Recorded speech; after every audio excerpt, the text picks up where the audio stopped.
तो हेलो एक बार फिर स्वागत है आपका unique SKD by good family Radha. Sudarshan झील कहाँ पर है, किसने बनवाई? सुदर्शन झील कहाँ पर है, किसने बनवाई? एक बार टूटी फिर किसने मरम्मत करवाई, दोबारा फिर टूटी फिर किसने मरम्मत कराई, तीसरी बार फिर से टूटी फिर किसने मरम्मत करवाई, है ना। बड़े सारे नाम आते हैं इसके साथ, यौनराज, तुषार, चक्रपाली, विष्णुगुप्त, पुष्यगुप्त, वैश्य। लेकिन इस एक झील के पीछे बहुत बड़ा इतिहास छुपा हुआ है। इस झील के पीछे राजाओं की जो मानसिकता थी, राजाओं की जो सोच थी कि वो केवल निरंकुश थे, केवल अत्याचारी थे या जनता की भलाई करना चाहते थे। वो केवल वसूली करते थे या जनता पर खर्च भी करते थे। क्या वो किसी एक खास धर्म को या जाति को बढ़ावा देते थे, या वास्तव में जैसे आज हमारे संविधान का नारा है ना कि भारत एक धर्मनिरपेक्ष देश है, वास्तव में वो धर्मनिरपेक्ष थे, योग्यता को बढ़ावा देते। इन सब सवालों का जवाब देती है सुदर्शन झील, जिसके बारे में हमें जानकारी मिली है गिरनार लेक से या गिरनार अभिलेख से। इसके बारे में आपसे बात करेंगे, उसके बाद और भी बहुत सारी बातें करेंगे। लेकिन सबसे पहले गिरनार अभिलेख। अब गिरनार कहाँ पर है? गुजरात में। आप लोग देखते हो ना इंडिया के मैप में एक यूं और यूं और यूं, ये बना हुआ ना गुजरात, है ना। सबसे बढ़िया पहचान है गुजरात की, और एक केरल उस साइड में बैठा है ना। अच्छा, अब चलो इसी में चलते रहेंगे। इमरान जी, हम लोग जो हैं ऐसा क्यों करते हैं कि भाई जिस दिन केरल में ईद होगी उससे एक दिन, उससे अगले दिन फिर हमारे यहाँ ईद होगी, ऐसा क्यों करते हैं? मतलब भारत में जिस दिन केरल में ईद होगी उससे अगले दिन पूरे भारत में ईद होगी, या केरल में उस दिन ईद होती है जिस दिन अरब देशों में ईद होती है, ऐसा क्या है? जो मुस्लिम त्यौहार हैं वो खास ज़्यादातर हिंदू त्यौहार भी जो हैं वो चांद को देखकर मनाए जाते हैं। जो जो चंद्र कैलेंडर है, वो चांद का कैलेंडर, चांद के जो महीने हैं उसके अनुसार मनाया जाता है। चांद किधर से उगता है? सबसे पहले दक्षिण पश्चिम से। केरल किधर है? दक्षिण पश्चिम में। जापान को उगते हुए सूरज का देश क्यों कहते हैं? जापान को उगते हुए सूरज का देश क्यों कहते हैं? क्योंकि कहा जाता है कि सबसे पहले सूरज दिखता है जापान में दिखता है। अच्छा, भारत में सूरज पूरब से उगता है या उत्तर पूरब से? नॉर्थ ईस्ट से, है ना। सूरज से उगता है, अक्षय कुमार के फैन बनवाए हैं, ठीक है, ओके। तो चलो इधर उधर की बातें हुई। तो जापान को उगते हुए सूरज का देश इसलिए कहते हैं क्योंकि सूरज सबसे पहले वहाँ दिखाई देता है। अच्छा, चांद जो दिखता है वो दक्षिण पश्चिम से निकलता है, केरल दक्षिण पश्चिम में। तो अच्छा, जो पहला चांद होता है ना वो आप देखेंगे आसमान में आएगा, वो 20-30 मिनट रहेगा, उसके बाद वो छिप जाता है। ऐसी होता है ना सर, 20-30 मिनट रहेगा, छोटा सा, है ना। अक्सर ईद पे झगड़ा होता है ना कि आज का है कल का है, कोई कहता है ना ये कल का है, कोई कहता है परसों का है। अक्सर ईद उल फित्र पे अक्सर विवाद रहता है ना कि आज होनी चाहिए कल होनी चाहिए चांद को लेकर, खैर जो भी है। तो सबसे पहले अरब देश जो पश्चिम में हुए, उसी तरह से जो केरल हुआ वो दक्षिण पश्चिम में हुआ। तो अरब देशों केरल में सबसे पहले चांद दिख जाता है, चांद देखिए बनाते हैं, अगले फिर हमारे दिख जाता है। अब तो खैर सोशल मीडिया आ गया, पता चल गया कि अरब में ईद हो गई या नहीं हो गई। और हर गाँव में कोई ऑस्ट्रेलिया में, कोई स्कॉटलैंड में, कोई न्यूजीलैंड में, कोई अरब में बैठा है। हम थे कहाँ? हम थे गिरनार अभिलेख में, है ना। तो गिरनार कहाँ पर है? गुजरात में, है ना। गुजरात में बिल्कुल साउथ में अरब सागर से जो लगता हुआ इलाका है उसे हम कहते हैं सौराष्ट्र। सौराष्ट्र जैसे आप है ना कुमाऊँ, आप कुमाऊँ रीजन में रहते हो ना, तो गुजरात का बिल्कुल अरब सागर से लगता हुआ इलाका जो है नीचे का, उसे हम कहते हैं सौराष्ट्र प्रांत या सौराष्ट्र। अब आपने सुना होगा एक शब्द आता है प्रायद्वीप। कौन सा द्वीप? प्रायद्वीप। अच्छा, ये चीज़ें तो हम पढ़ चुके हैं ना, कौन सी ये चीज़ तो पढ़ चुके हैं, यहाँ तो हम बना सकते हैं ना इसको, है ना। इसको मिला नहीं सकते, ये हो गया ना, ये हो गया, ये हो गया ना।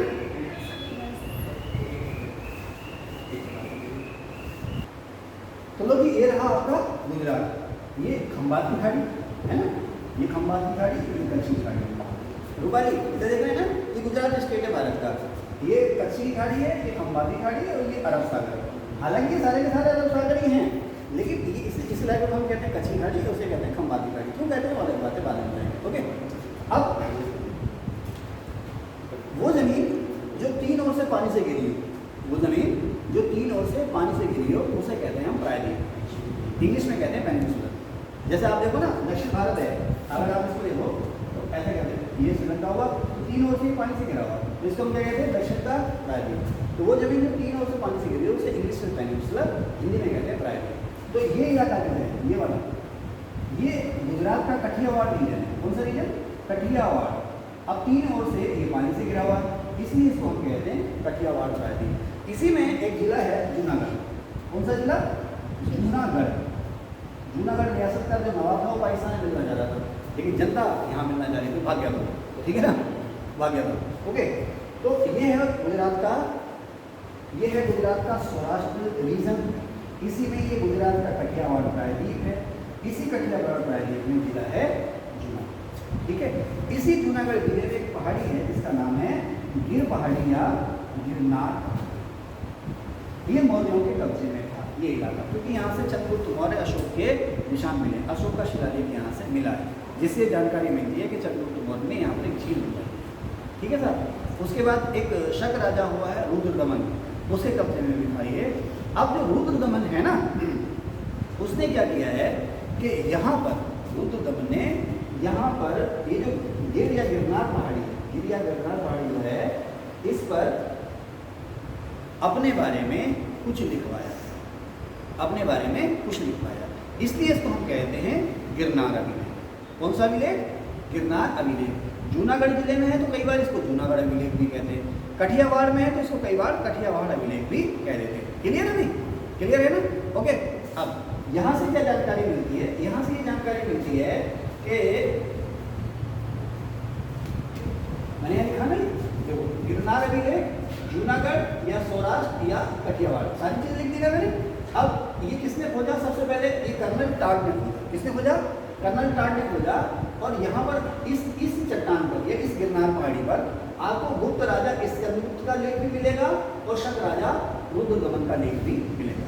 लेकिन ये पॉपुलर जो है, ये जो पॉपुलर है वो रुद्रदमन के गिरनार अभिलेख के नाम से ज़्यादा पॉपुलर है। जैसे वो प्रयाग है ना, प्रयाग अभिलेख, जिसे आप अभी मैंने बताया ना पिछले सेशन में, रानी का अभिलेख कहते हो, वो सबसे ज़्यादा पॉपुलर किस नाम से है? प्रयाग प्रशस्ति के नाम से पॉपुलर है। हालांकि उस पर अशोक का अभिलेख भी है, उस पर समुद्रगुप्त का अभिलेख भी है, उस पर जहांगीर का अभिलेख भी है, और उस पर बाद में एक देवनागरी लिपि में एक लेख और खुदा हुआ है, वो किसका है ये पता नहीं। लेकिन उसको हम जो ज़्यादातर जो फेमस है वो प्रयाग प्रशस्ति के नाम से फेमस है। अगर किसी को जाना हो चले जाए, ठीक है, चलिए भाई।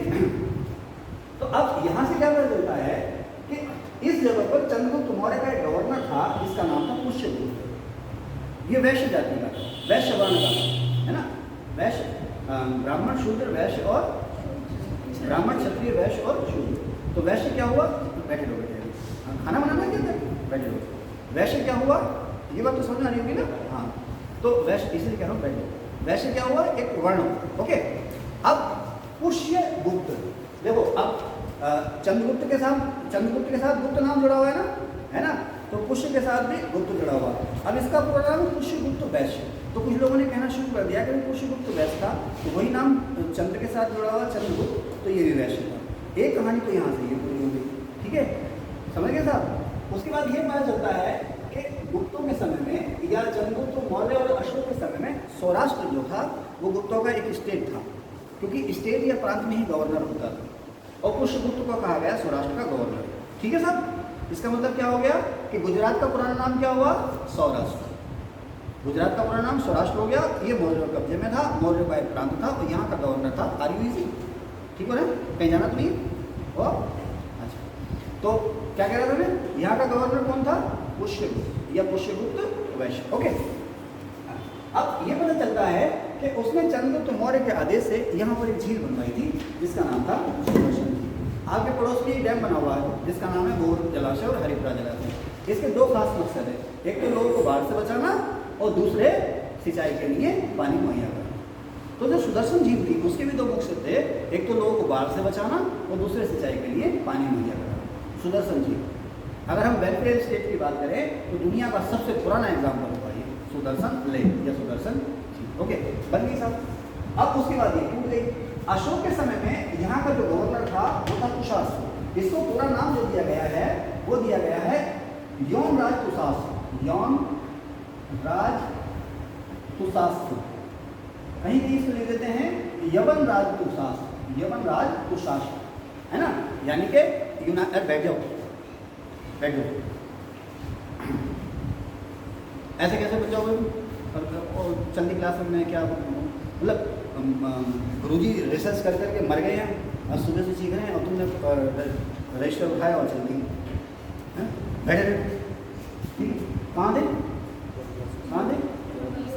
अब मुझको नहीं बोल रहा, तुमको नहीं बोल रहा ना, मैं तुमको नहीं बोल रहा, मैं किसको बोलूँ? मैं इसको बोल रही हूँ। मतलब बड़ा भाई सोच रहा बहन कलेक्टर बनेगी और बहन चल गई, थोड़ा ठीक नहीं है ना। गुस्सा आ गया, गुस्सा आया, तो गुस्सा आने पहले कहाँ थे, गुस्सा आने से पहले कहाँ थे, यानी थोड़ा वहाँ लगाओ, तुशास्त्र थे। हाँ, तो यहाँ पर अशोक का गवर्नर था तुशास्त्र, लेकिन ये यूनानी था, ये यूनानी था। यूनानी मतलब यवन मतलब यूनानी, काली मिर्च को कहते हैं यवन प्रिय, यूनान में इसकी बहुत मांग थी, तो काली मिर्च को कहते हैं यवन प्रिय, यूनान में बहुत मांग थी काली मिर्च, ठीक है ना। तो खैर, तो ये यवन यानी कि यूनानी था। इसका मतलब क्या है, इसका मतलब ये है कि मौर्यों के समय में दूसरी जाति के लोगों को भी प्रशासन में बढ़ावा दिया जाता है ना, समझे ना। इसका मतलब ये है, या ये कह सकते हैं कि मौर्यों के समय में पश्चिम और उत्तर पश्चिम भारत में जो दूसरी या विदेशी जातियों के जो लोग थे वो भी रहते थे, और उन्हें भारत में समा लिया गया था, उनके साथ किसी तरह कोई भेदभाव नहीं होता था। जैसे एमपीटी विदेशियों का बहुत सम्मान कर रहा था, ठीक है। तो यवन राज तुशास्त्र या यवन राज तुशास्त्र जो था वो सौराष्ट्र का गवर्नर था अशोक के समय में, और इसने इस झील की मरम्मत कराई, ठीक है साहब।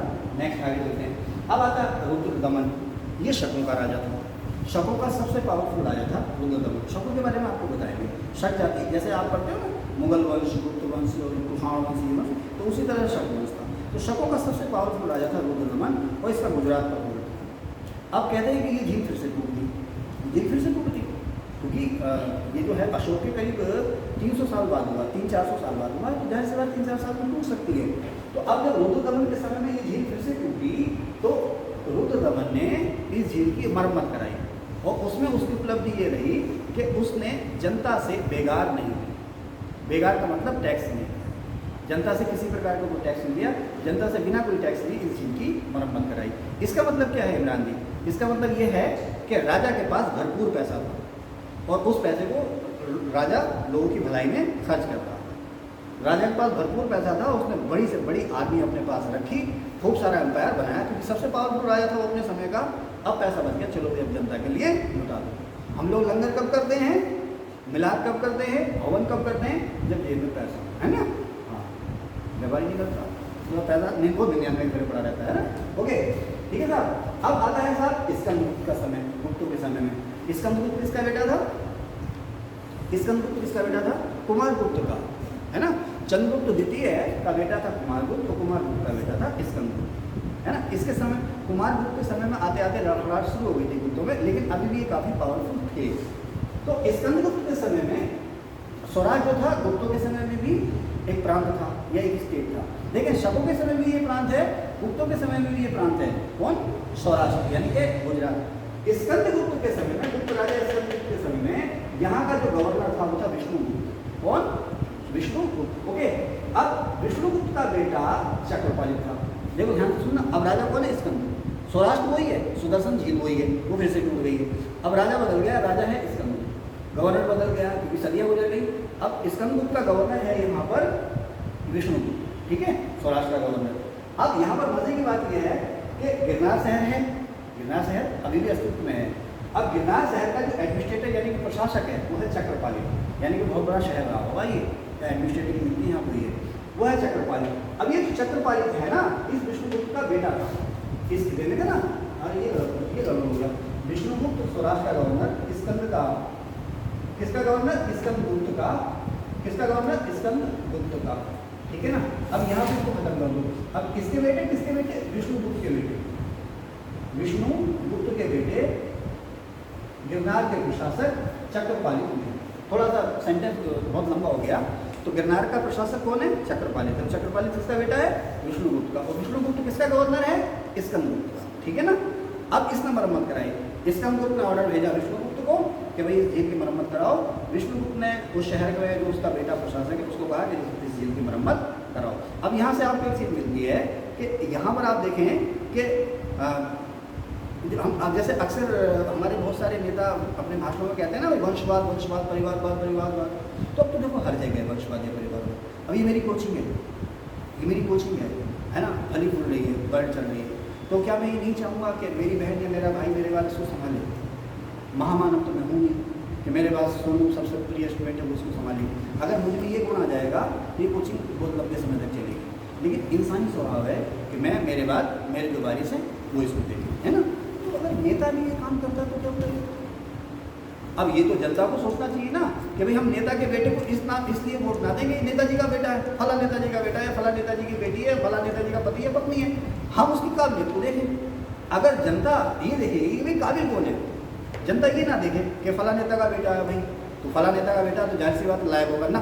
जनता देखे कि मेरा मन क्या कह रहा है, अगर ये लायक है तो मैं इसको वोट दूंगा, लायक नहीं होगा तो वंशवाद परिवारवाद अपने आप ही खत्म हो जाएगा।